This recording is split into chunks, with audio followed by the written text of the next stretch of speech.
వి gold trusted gold buyers మీరు తాకట్టు పెట్టిన బంగారాన్ని విడిపించి ఈ రోజు ఉన్న మార్కెట్ ధరకు కొనబడును.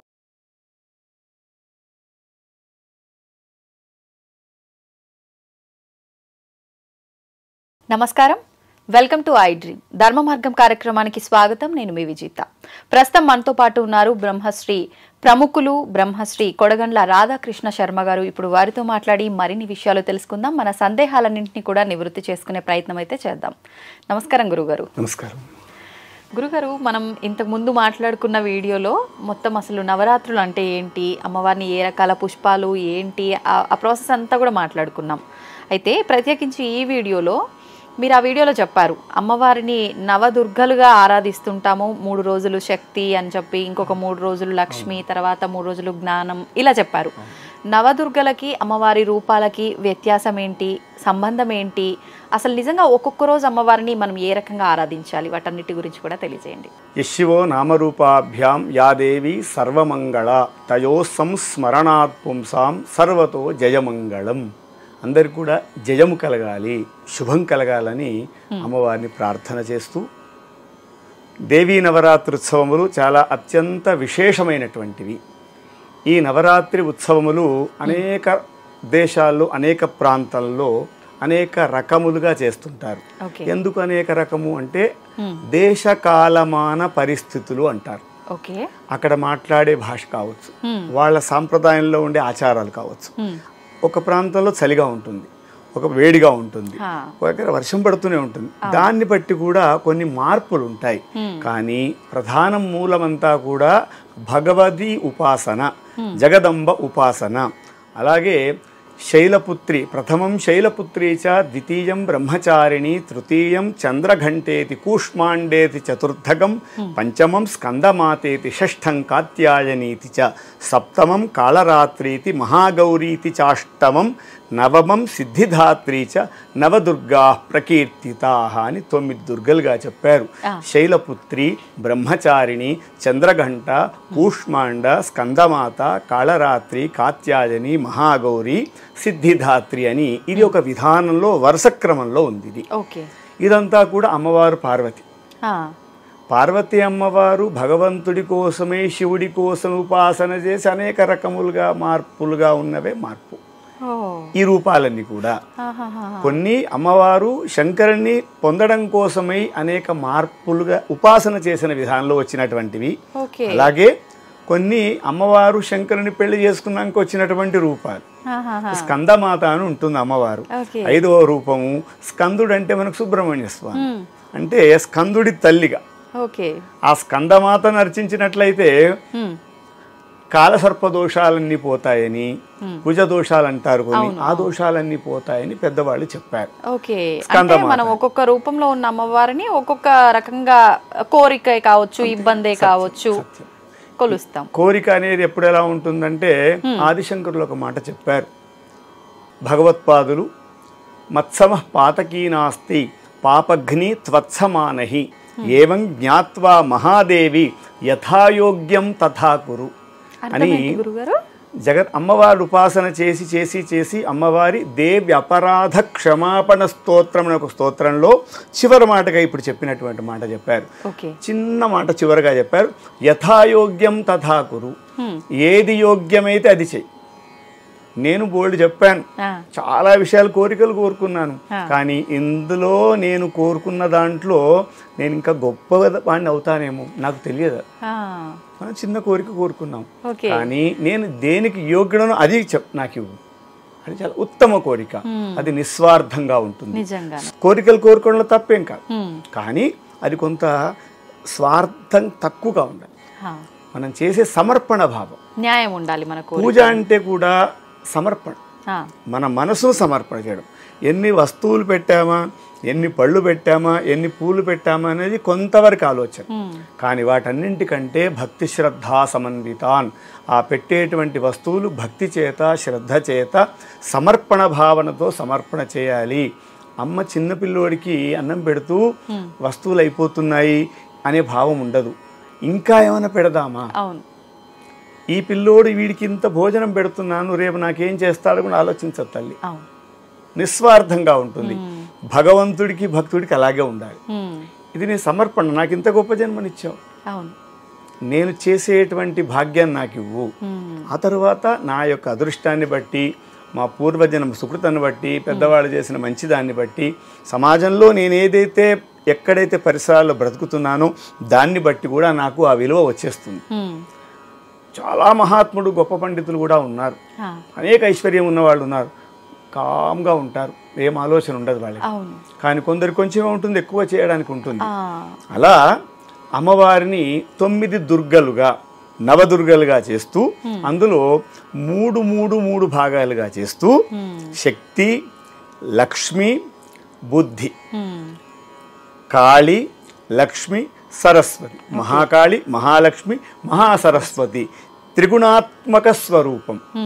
శక్తి అనగానే దేహదారుఢ్యం కాదు. సైకాలజీలో ఒక మాట ఉంటుంది, పర్సనాలిటీ అని. పర్సనాలిటీ అంటే చిన్నప్పుడంతా కూడా దేహదారుఢ్యం అనుకున్నాం. పర్సనాలిటీ బాగుంది అంటే మూర్తిమత్వం, అది మన బుద్ధి వికాసం, అది శరీర దారుఢ్యం కాదు పర్సనాలిటీ అంటే. సైకాలజీలో ఒక మాట ఉంటుంది. అలాంటి మూర్తిమత్వమైన శక్తి పొందాలి.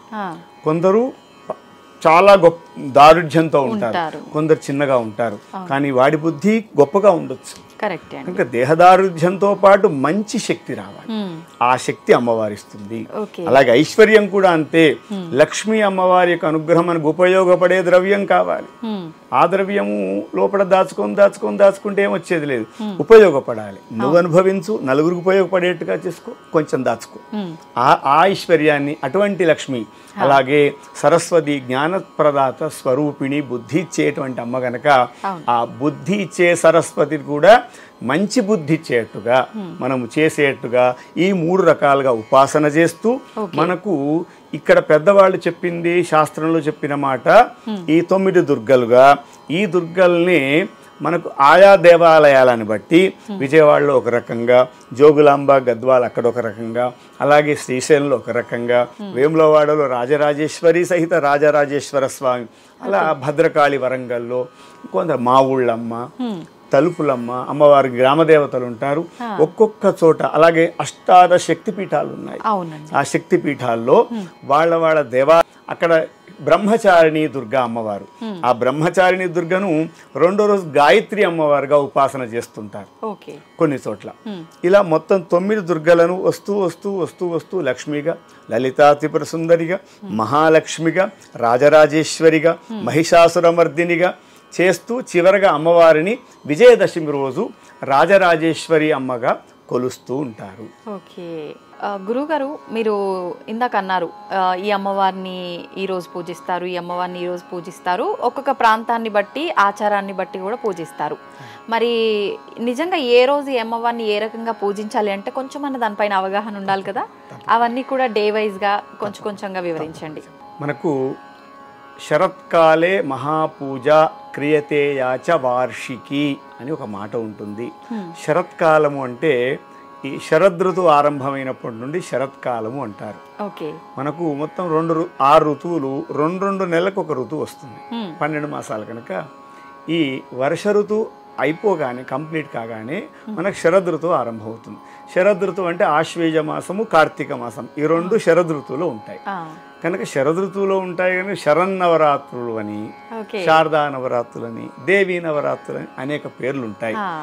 ఈ 9 రోజులు అమ్మవారిని నవదుర్గలుగా చేస్తూ ఆయా ప్రాంతాల్లో ఒక్కొక్క ప్రాంతంలో ఒక అమ్మవారిగా, కానీ ప్రధానంగా మనకు ఇంద్రకీలాద్రిపై వెలిసినటువంటి కనకదుర్గా అమ్మవారిని కొంచెం ప్రధానంగా చేసుకుంటాం. అమ్మాయి జగదంబ పెద్ద గొప్పగా ఉంది కనుక కొన్ని చిన్న మార్పులు ఉన్నా ప్రధానంగా అవే ఉంటాయి. ఒక్కో చోట వెనక ముందున్నా కూడా అవే ఉంటాయి కనుక మనకు మొదటగా శైలపుత్రి దుర్గా అంటాం. శైల అంటే పర్వతం, కొండ. ఆ కొండ మహారాజు యొక్క పర్వతవర్ధిని అమ్మ పుత్రిక. హిమవత్ పర్వత మహారాజు మేనకల యొక్క పుత్రిక అమ్మ జగదంబ పార్వతి కనుక శైలపుత్రి. పర్వతరాజు కూతురు కనుక శైలపుత్రి అంటారు. ఆ శైలపుత్రి అమ్మవారికి ఒక స్తోత్రం ఉంటుంది.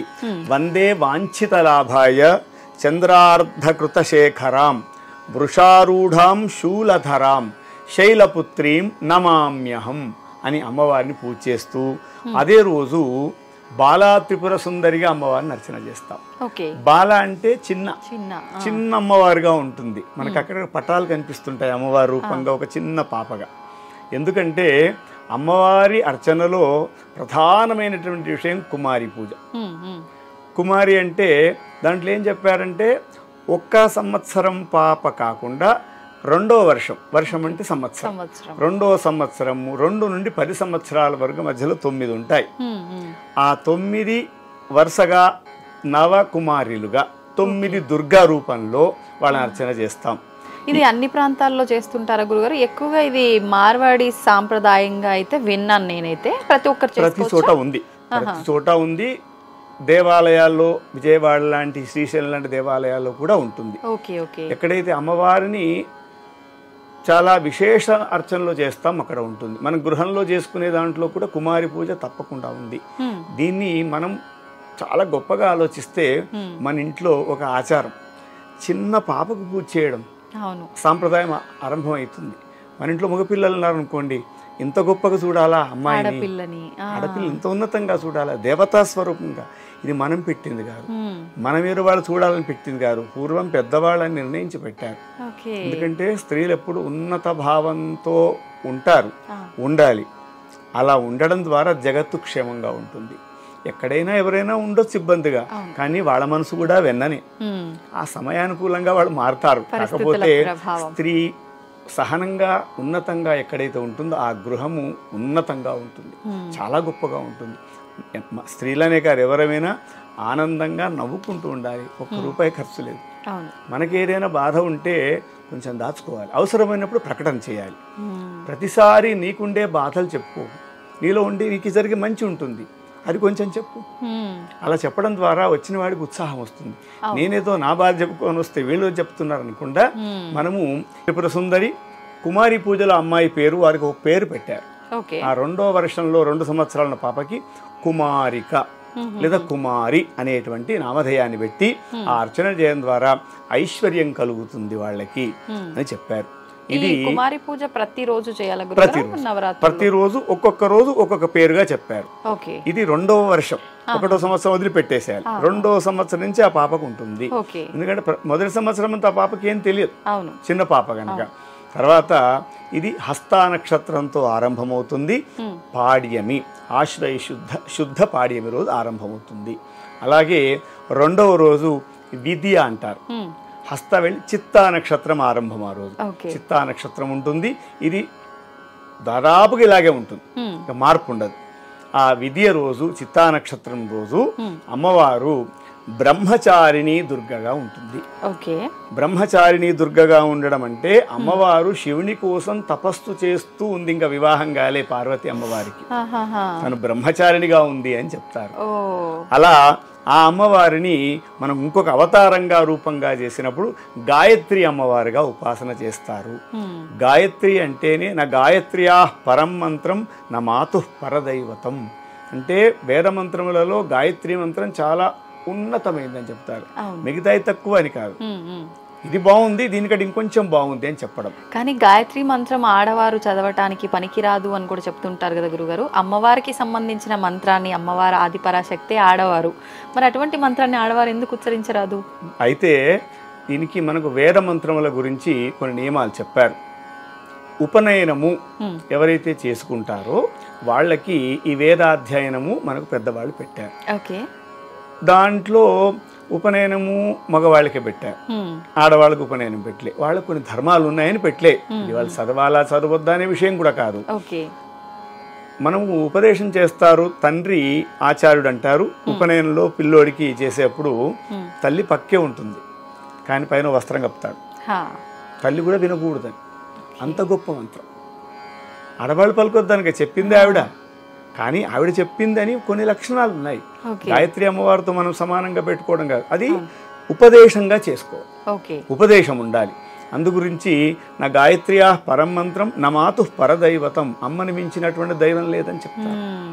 అటువంటి గాయత్రి అమ్మవారు బుద్ధిని ప్రసాదిస్తుంది 2వ రోజు అమ్మవారు ఉపాసన ద్వారా. ఆ 2వ రోజు కుమారి పూజ, ఆ కుమారి పూజలో చేసేటువంటి ఆ బాలకు, ఆ చిన్న పాపకి 3వ సంవత్సరం 3వ సంవత్సరం పాప. ఆ పాప పేరు త్రిమూర్తి. త్రిమూర్తి కుమారి ఆమె. 2వ రోజు. అలాగే 3వ రోజు వచ్చేసరికి చంద్రఘంట దుర్గగా, చంద్రఘంట దుర్గగా అమ్మవారు ఉంటారు. ఆ అమ్మవారు అక్కడ మనకు సాధారణంగా అవతార రూపంలో వచ్చేసరికి అన్నపూర్ణాదేవి. 3వ అవతారంగా అన్నపూర్ణాదేవిని మనం అర్చిస్తుంటాము. అన్నపూర్ణ అంటే భిక్షాందేవి, కృపావలంబకరి, మాతాన్నపూర్ణేశ్వరి. అమ్మ అన్న ప్రసాదాన్ని మనకు అందిస్తుంది. మనం గృహంలో పాలు పొంగించేప్పుడు కూడా అన్నపూర్ణే సదాపూర్ణే శంకర ప్రాణవల్లభే జ్ఞాన వైరాగ్య సిద్ధ్యర్థం భిక్షాందేహి చ పార్వతి. మా ఇంట్లో మంచి అన్నములు కలిగించే జగదంబ, అన్నద వసుధావృద్ధ బ్రహ్మాత్మైక స్వరూపిణి అని అమ్మవారికి పేరు. అన్నాన్ని ప్రసారించేటువంటి ఆ అమ్మ గనక అన్నపూర్ణేశ్వరి మాత. ఆ అన్నం కూడా మంచి అన్నం, అమృతస్తుల్యమైనటువంటి అన్నం తింటే మన శరీరము బాగుంటుంది, మనం మాట్లాడే వాక్కు బాగుంటుంది. కనుక ఎప్పుడూ కూడా ప్రసాదము అన్నము ఉత్తమంగా ఉండాలి. ఏది పడితే అది ఎలా అంటే అలా తినడానికి లేదు, కొన్ని నియమాలు కూడా చెప్పారు. కనుక కాశీపురవాసి అమ్మవారు జగదంబ కాశీకి వెళితే ఎవరికి భోజనం దొరకదని ఉండదు. ఎవరు వెళితే ఎప్పుడైనా భోజనం దొరుకుతుంది. అందుగురించి కాశీలో స్థిరమైనటువంటి అమ్మ అన్నపూర్ణాదేవిగా మనకు 3వ రోజు విశాఖ నక్షత్రంలో స్వాతి నక్షత్రంలో అమ్మవారు తదియ రోజు 3వ రోజుగా ఉంటుంది. ఆ రోజు అమ్మవారిని కళ్యాణి కుమారికగా పూజిస్తుంటాము. కళ్యాణి అమ్మవారి అర్చన చేసినట్లయితే చిన్న పాపను 4వ సంవత్సరం పాప ఆమె చేస్తే శుభం జరుగుతుంది, కళ్యాణం జరుగుతుంది. కళ్యాణం అంటే కేవలం పెళ్ళనే కాదు, శుభము. ఎవరైతే అర్చిస్తారో వాళ్ళకు శుభం కలుగుతుంది అని మనకు 3వ రోజు అర్చనగా చెప్పారు. అలాగే 4వ రోజు అర్చనను అమ్మవారిని కూష్మాండా దుర్గగా చెప్పారు. ఆ కూష్మాండా దుర్గకు అవతార రూపంగా లలితా త్రిపుర సుందరీదేవి అని అమ్మవారిని చెప్పారు. లలిత అంటే ఏంటంటే క్రీడించునది, ఆటలాడించునది, మనల్ని ఆడించే అమ్మ. త్రిమూర్త్యాత్మకంగా ఉన్నటువంటి త్రిపుర సుందరీదేవి మనల్ని అందరినీ కూడా ఆడిస్తూ ఉందట. మంచి ఆట ఆడిస్తుంది. అటువంటి ఎప్పుడు ఆడిస్తుంది? మంచి అమ్మవారిని ఉపాసన చేస్తే మనకు అమ్మకు మనము ఆనందం కలిగించేట్లుగా చేస్తే మన ఇంట్లో అమ్మ ఆనందంగా ఉంటుంది. ఆనందం కలిగించకపోయినా ఒకసారి కోపం వచ్చినా మళ్ళీ, కానీ ఆనందం కలిగిస్తే ఎంత గొప్పగా ఉంటుంది. ఒక మంచి పని చేస్తే వాళ్ళు ఎంత ఆనందపడతారు తల్లిదండ్రులు. అటువంటి పనిని చేసేటువంటి శక్తిని మనకు ఆ లలితా త్రిపుర సుందరి ఇస్తుంది. కనుక ఆ రోజు కుమారిక పూజగా రోహిణి 5వ సంవత్సరం ఉన్నటువంటి పాపను రోహిణి అనే పేరుతో కుమారికా పూజగా చేయాలి. ఆ రోజు నక్షత్రం విశాఖ నక్షత్రం. హస్త నుండి ఆరంభం. హస్త, చిత్త, స్వాతి, విశాఖ. 4వది అమ్మవారు విశాఖ నక్షత్రంలో అమ్మవారు ఉంటారు. చవితి తిథి, ఆ రోజు చతుర్థి తిథిగా మనం ఆరంభం చేసుకుంటాం. దీంతో పాటుగా ప్రతిరోజు కూడా ఒక ముత్తైదును కూడా పూజిస్తారు. దాన్ని సువాసిని అర్చన ప్రీత శోభనా శుద్ధ మానస. అమ్మవారికి సువాసిని అర్చన అంటే చాలా ప్రీతికరమైంది కనుక ఆ సువాసిని అర్చనగా కూడా అమ్మవారిని అర్చన చేస్తూ ఉంటాము. తర్వాత 5వ రోజు పంచమీ తిథి. పంచమి, పంచభూతేషి, పంచ సంఖ్యోపచారిణి. 5ను కూడా చాలా విశేషంగా చెబుతాం. 5వ దేవతగా దుర్గగా స్కందమాత దుర్గ. స్కందుడు అంటే మనకు తెలుసు సుబ్రహ్మణ్య స్వామి. ఆ స్కందుడి యొక్క మాత అమ్మవారు ఇంతవరకు కూడా బ్రహ్మచారిణిగా శైలపుత్రిగా భగవంతుని శివుని ఉపాసన చేసి శివుణ్ణి పొందింది, కుమారస్వామిని పొందింది పుత్రుడిగా. కనుక స్కందమాతగా ఉంది. పంచమి తిథి రోజు అమ్మవారు. ఆ రోజు నక్షత్రం అనురాధ నక్షత్రం. 5వ రోజు అనురాధ నక్షత్రము. మనకు అమ్మవారు విజయవాడ క్షేత్రంలో ఇంద్రకీలాద్రిపై అమ్మవారు మహాచండిగా. చండి అమ్మవారు అంటేనే మహాకాళి, మహాలక్ష్మి, మహాసరస్వతి, త్రిమూర్తి. ఏదైతే రాక్షసులను సంహారం చేయడం కోసమై దేవతలందరూ కూడా ఒక రూపాన్ని సృష్టించారు, ఆమె చండీ పరాదేవత. ఆమె మహాచండిగా 5వ రోజు అందరిని కూడా ఏదైతే తప్పు ఉందో దాన్ని నాశనం చేయడానికి వచ్చినటువంటి అమ్మ. మంచిని పెంచడము, దుర్మార్గాన్ని నశింపచేసేటువంటి జగదంబగా 5వ రోజు అమ్మవారు ఆ అనురాధ నక్షత్రంలో కాళిక అనే కుమారి పూజతో ఆ కుమారిని 6వ సంవత్సరంలో ఉన్నటువంటి అమ్మాయిని చిన్న బాలను కుమారిగా కాళిక అనే నామధేయంతో అర్చన చేస్తాం. అలాగే అమ్మవారిని సువాసిని కూడా అర్చన చేసి తాంబూలాలు ఇస్తుంటారు. అలాగే 6వ రోజు అమ్మవారి పేరు కాత్యాయని దుర్గ. కాత్యాయని దుర్గ అమ్మవారు పెళ్ళయింది, అమ్మవారి శివుణ్ణి పొందింది, స్కందమాతగా తర్వాత కాత్యాయని దుర్గగా ఈరోజు చాలా విశేషంగా 6వ రోజు అమ్మవారు జ్యేష్ఠ నక్షత్రము. జ్యేష్ఠ నక్షత్రానికి ఒక విశేషం కూడా ఉంటుంది, జ్యేష్ఠాలక్ష్మి అంటారు. ఇది భాద్రపద మాసంలో జ్యేష్ఠాశ్యం అని వస్తుంది, వినాయక నవరాత్రులని వస్తుంది. జ్యేష్ఠాలక్ష్మి ఎక్కడ ఉంటుందంటే ఎక్కడైతే దుర్మార్గం ఉంటుందో, ఎక్కడైతే పాపం ఉంటుందో, ఎక్కడైతే మంచి మాటలు మాట్లాడరో అక్కడ ఉంటుంది జ్యేష్ఠాది. కనుక అలా ఎప్పుడు అక్కడ ఎక్కడైతే మంచి అక్కడ లక్ష్మి ఉంటుంది. కనుక ఆ జ్యేష్ఠాదేవి కాకుండా మహాలక్ష్మిగా ఉంటుంది 6వ రోజు అమ్మవారు. లక్ష్మీ అవతారంలో అమ్మవారు మనందరినీ కూడా అనుగ్రహిస్తుంది. అటువంటి రోజు కాత్యాయని దుర్గ, మహాలక్ష్మి అమ్మవారు. ఆ రోజు కుమారి అమ్మవారి పేరు చండిక. చండికా రూపంలో అమ్మవారు 7వ సంవత్సరం పాప. 7వ సంవత్సరంలో ఉన్న పాపను మహాలక్ష్మి అర్చనగా, మహాలక్ష్మి అంటే కూడా మనము ఇంతకుముందు చెప్పుకున్నట్టుగా లక్ష్మి అనగానే ఐశ్వర్యం. ఆ ఐశ్వర్యం ఎప్పుడు కూడా శాశ్వతంగా ఉండాలి. ఎప్పుడు కూడా ఐశ్వర్యాన్ని మనము పంచుతుండాలి. ఏమనుకుంటాం మనం, శుక్రవారం అది ఇవ్వకూడదు, వాళ్ళకి ఇవ్వకూడదు అనే మాట ఎక్కడలేవు. ఇచ్చే భావం రావాలి. ఎప్పుడు ఇచ్చే భావమే ఉండాలి. ఎందుకంటే నీకు భగవంతుడు ఇచ్చాడు కనుక నీకు ఇచ్చే మార్గమే ఉండాలి.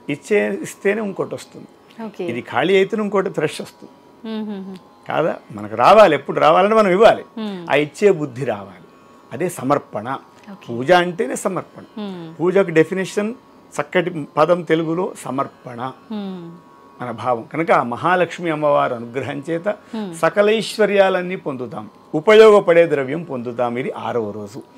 అలాగే 7వ రోజు అమ్మవారు కాలరాత్రి దుర్గగా అమ్మవారు ఉన్నారు.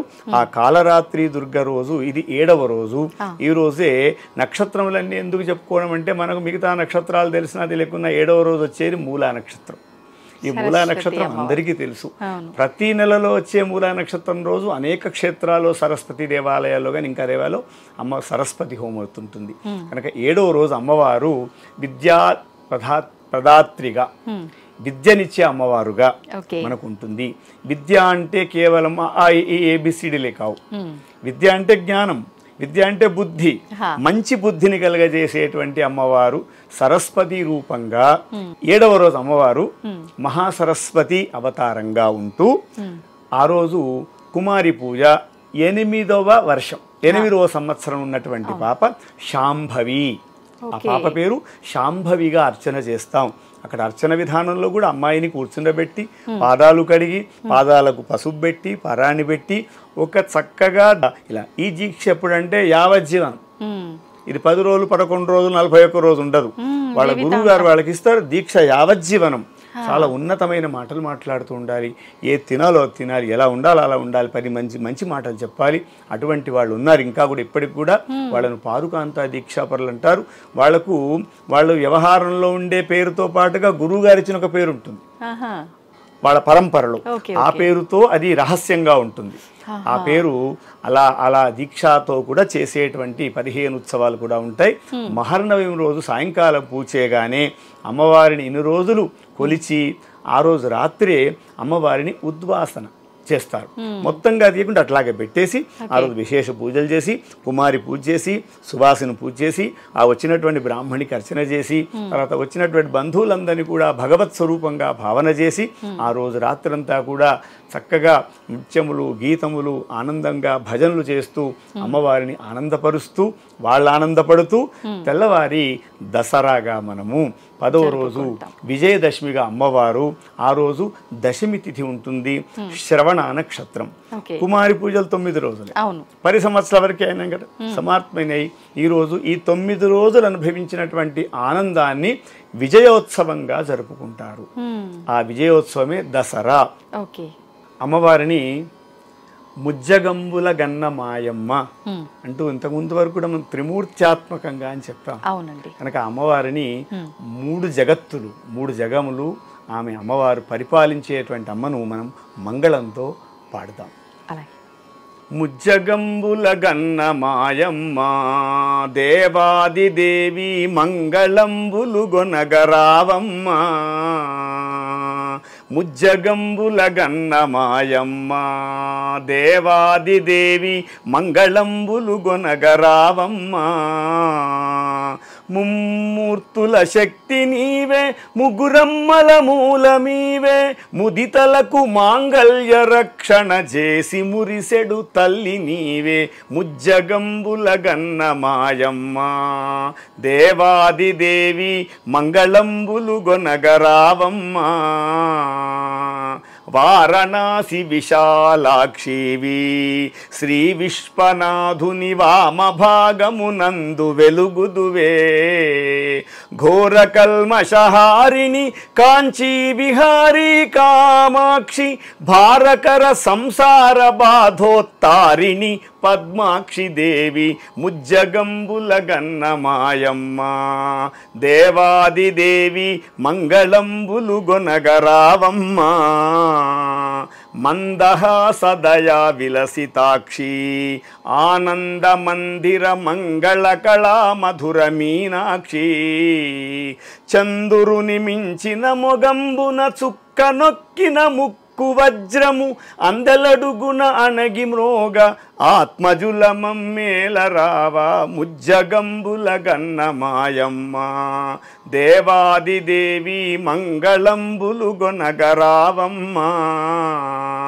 నిఖిల నిగమ నిదాన గాయత్రి దేవాది దేవి సుఖ సమున్నత శాంతి సంధాత్రి, ముఖర చంద్రో వర్ణగాత్రి ముక్తహారీ త్రినయనేత్రి, ముఖర చంద్రో వర్ణగాత్రి ముక్తహారీ త్రినయనేత్రి, ప్రఖర దుఃఖ వినాశ సూత్రి బాల రఘురామాధినేత్రి, ముజ్జగంబుల గన్న మాయమ్మ దేవాది దేవి మంగళంబులు గొనగరావమ్మ, మంగళంబులు గొనగరావమ్మ దేవాది దేవి ముజ్జగంబుల గన్న మాయమ్మ, జగదంబ విశ్వపాలిని మాతకీ జై. ధర్మస్య విజయోస్తు అధర్మస్య నాశోస్తు, ప్రాణిషు సద్భావనాస్తు, విశ్వస్య కళ్యాణమస్తు, సంస్కృతస్య అభివృద్ధిరస్తు, గోమాతుః విజయోస్తు, లోకాః సమస్తాః సుఖినో భవంతు, లోకాః సమస్తాః సుఖినో భవంతు. నిజంగా ఎంత అద్భుతంగా ఉంది గురువుగారు. ఇప్పుడు అమ్మవారి గురించి మీరు వర్ణించిన ఈ పద్యం ఏదైతే ఉందో, అమ్మవారి రూపము, ఆమె గుణగణాలు అన్నీ తెలిసిపోతున్నాయి అదొక్కటి వింటే. నిజంగా అద్భుతం గురువుగారు, చాలా చక్కగా పాడారు మీరు కూడా. నేను ఇంతకుముందు మీ వీడియోలో విన్నాను, ఎలాగైనా నేనే అడిగి పాడించాలి ఒక పద్యం అనుకున్నాను, మీరే ఆఖరణ పాడేశారు. థ్యాంక్ యూ గురుగారు, నిజంగా చాలా సంతోషంగా ఉంది మీతో మాట్లాడినందుకు, మీ గురించి ఈ విషయాలన్నీ తెలుసుకున్నందుకు. ధన్యవాదాలు గురుగారు. ధన్యవాదాలు.